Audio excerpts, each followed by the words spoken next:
بعض مرتبہ ہماری عوام نماز پڑھتے ہوئے یہ غلطی کر دیتی ہے کہ ایک ہی صورت کو وہ دونوں رکعتوں میں پڑھ دیتے ہیں، یعنی ایک ہی صورت پہلی رکعت میں پڑھ دی، وہی صورت دوسری رکعت میں پڑھ دی۔ اب یہ چیز جو ہے بھولے سے ہو جاتی ہے، چوک سے ہو جاتی ہے، اب یہ لوگوں کے لیے بڑا مسئلہ بن جاتا ہے، یار میری نماز ہوئی کہ نہیں ہوئی۔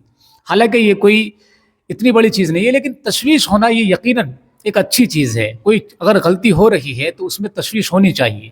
جب تشویش ہوتی ہے نا، سوال پیدا ہوتا ہے، تو پھر اس سے آدمی پوچھنے کی کوشش کرتا ہے، اور پوچھنے سے علم بڑھتا ہے۔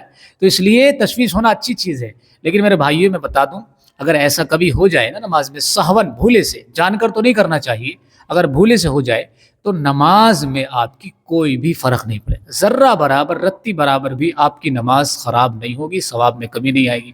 لیکن اگر کوئی جان کے کر رہا ہے نا، تب بھی اس کی نماز تو ہو جائے گی، لیکن یہ چیز خلاف سنت ہے کہ ایک ہی صورت کو جو ہے مکرر پڑھا جائے، یعنی دونوں رکعتوں کے اندر ایک ہی صورت کو پڑھا جائے۔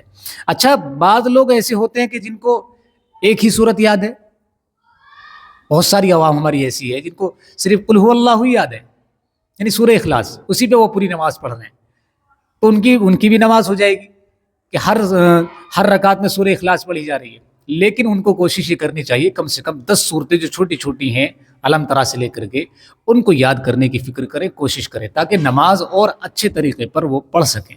اس لیے ایک صورت کے سہارے نہ لٹکے رہیں۔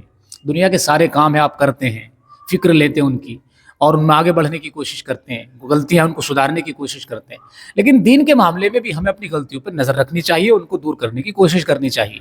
تو اگر ایک صورت یاد ہے تو نماز تو آپ کی بہرحال ہو رہی ہے، لیکن آپ معذور نہیں ہیں اللہ کی نظر میں۔ اللہ آپ سے پوچھے گا ضرور کہ ایک ہی صورت میں نماز کیوں پڑھی تم نے؟ تو یہ سوال جو ہے اللہ کے حضور ہم سے ہوگا، تو ہم کیا جواب دیں گے؟